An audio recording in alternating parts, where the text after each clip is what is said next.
to Rushanara. Thank you, Chair, and good afternoon. So my questions are about Russian kleptocrats and oligarchs.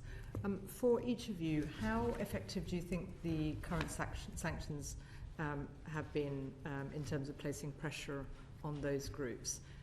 And if you could do a bit of a comparison between the UK and other countries, and who's been most advanced here.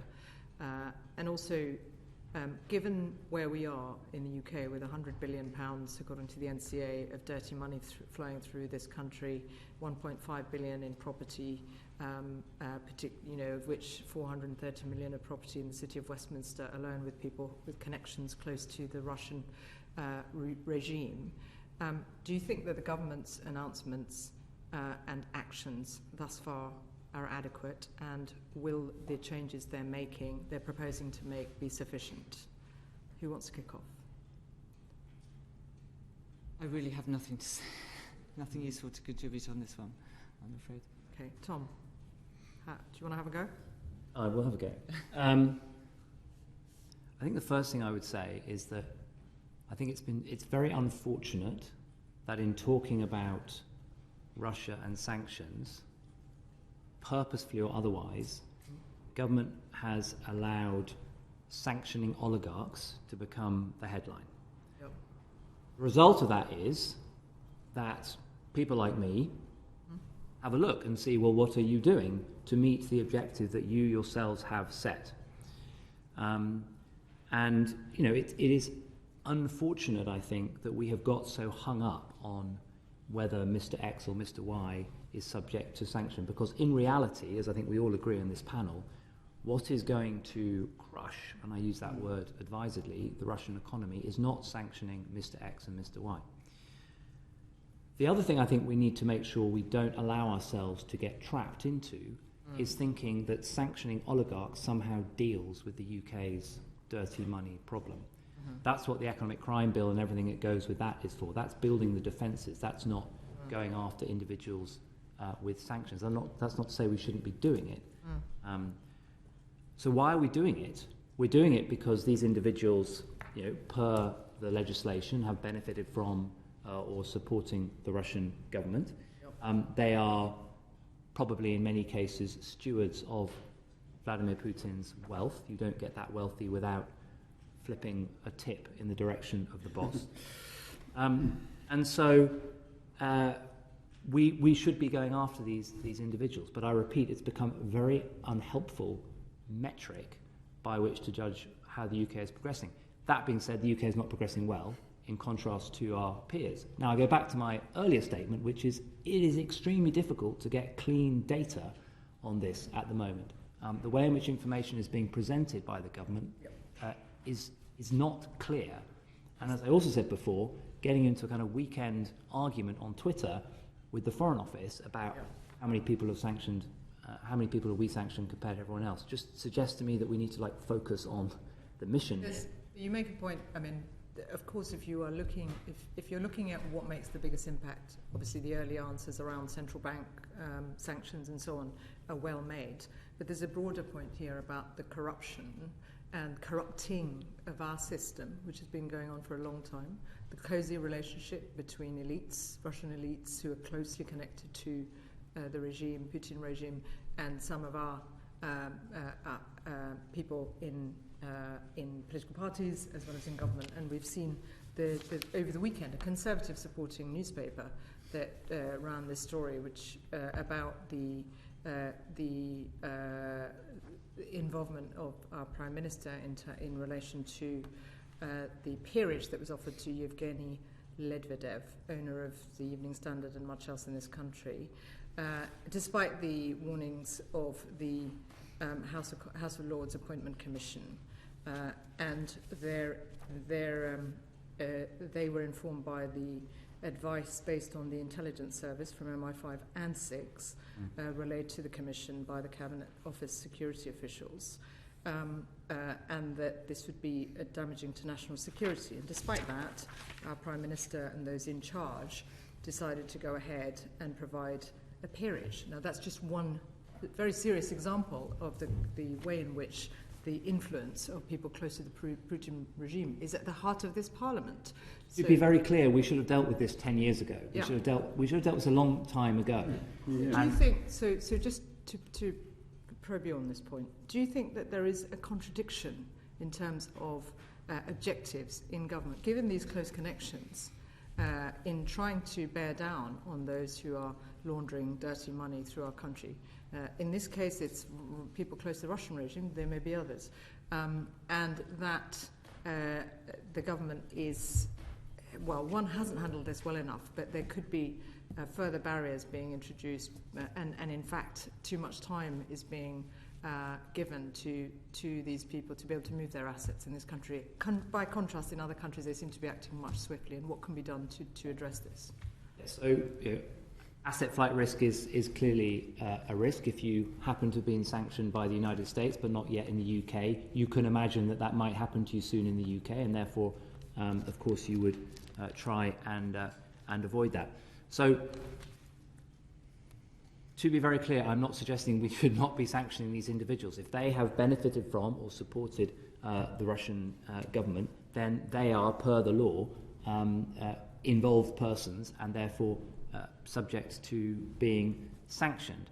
But as I say, what we should not be allowing ourselves to do is to accept that by sanctioning people we are fixing the problem. The problem gets fixed by... No, that's a point well made, but my questions are about these two groups of people, and you make a very important broader point, that if we were having this session outside of this crisis, these questions would still be important and legitimate in their own right. So let's accept your point, but make some progress in terms of what can be done around preventing our government and our system from being corrupted by these sorts of figures, because they're in its own right there are problems here.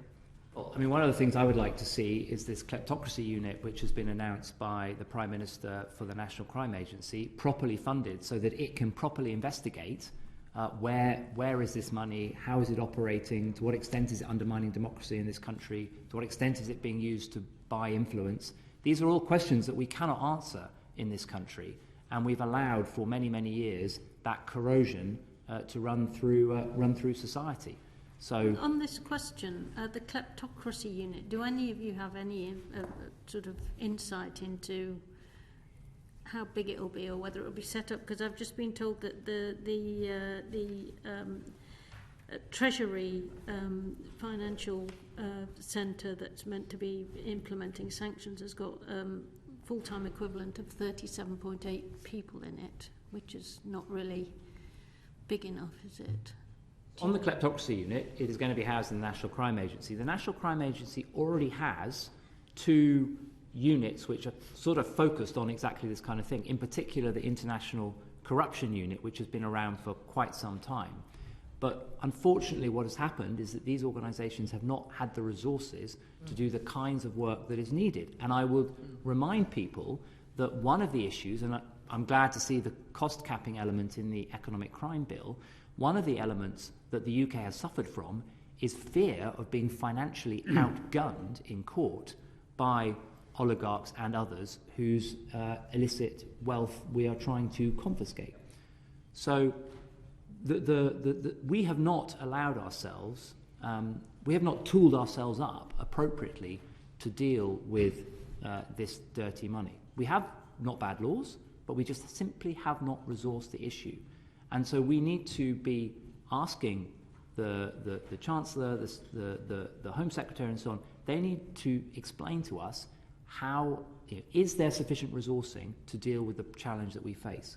We can't simply make more laws without providing the resourcing to enforce those laws. Which neatly takes me on to the point of funding for the NCA. They've suffered a real terms funding cut over the last 5 years.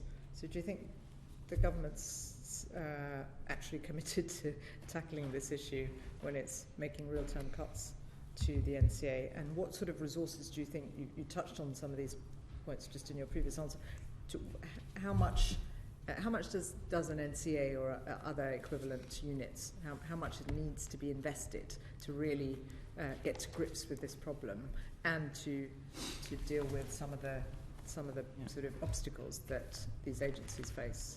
Didn't the former DG suggest she needed £2 billion to actually tackle serious and organised crime properly in this country? Now, I have no idea where that number came from, but the point is that significantly more than we have right now. There is a proposed amendment in the Economic Crime Bill, NC 24, which requires a reviewing of funding arrangements for enforcement agencies. Certainly from our perspective, Rusi, we would want to see that brought forward, because at the moment I just don't think the magnitude of the shortfall, I simply don't think is properly understood. Did anyone else want to? I would like to come in, and specifically around the oligarch issue. I think it's really, given the conversation of today around the Ukraine crisis, it's really important to make the distinction between, are these individuals being targeted because of their connection and closeness to Putin, and actually their role in potentially influencing a change in the conflict, or are they being targeted because their wealth is derived by illicit origins? It's two, in my mind, this is two very different conversations, because the legal framework is very different. If you are trying to prove illicit wealth and you're trying to seize assets on the basis of illicit wealth, you have to be able to have grounds to prove that. However, if this is a sanction to do with proximity to Putin and closeness, then it is a different type of conversation. And in terms of that, what I would say is you asked about some of the differences that we're seeing. The ownership and control aspect has been quite a key one that we are seeing, because the way ownership and control works across the US, the EU and the UK is quite different. So we have oligarchs, for example, which have been sanctioned in the EU, but the EU does not do an aggregate ownership. So let's say something is owned 25% here and 25% there. It's then not captured, whereas the US does. So we do actually, and that is acting as a weakness in the system to very live decisions which are being taken in financial institutions at the moment. So certainly what industry is sort of recognising is that disparity is potentially undermining the intent of the sanctions. So to have ownership and control dealt with consistently in this scenario would be really helpful, and it is the EU which is particularly problematic because they don't do aggregate ownership and control. The other aspect we've seen over oligarchs, some of the actions which have been taken in the US, is the individuals have been sanctioned, but unusually not everything that they own and control. That has been a much more defined measure. Normally what would happen is that if an individual is sanctioned, everything that they own and control is then subsequently sanctioned. Now, the challenge for oligarchs is because they own so many legitimate businesses where there is not a concern over the legitimacy of those businesses, that the consequences can be quite significant. So there may well need to be some really challenging policy decisions taken on, do you just target personal wealth or do you target corporate wealth?